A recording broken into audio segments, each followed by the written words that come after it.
Kisah seorang ayah di Kota Bagus, Sulawesi Utara, Ridwan, kehilangan putrinya karena kecelakaan viral di media sosial. Pilunya karena kabar kematian putrinya itu baru ia ketahui setelah 5 hari kemudian. Videonya yang berlari masuk ke dalam rumah usai melihat tenda viral di media sosial. Ulfia Fadilah Abdul, sang putri adalah mahasiswi Universitas Aisyah Yogyakarta.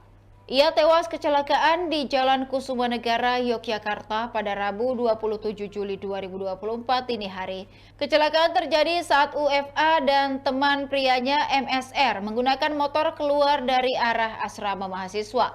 Saat kecelakaan, Ridwan masih harus bertugas sebagai polisi kehutanan di Sulawesi Utara.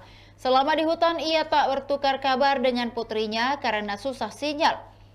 Setelah 5 hari di hutan, Ridwan mengaku baru bisa mendapat jaringan dan langsung menelpon anaknya, namun tak ada yang menjawab.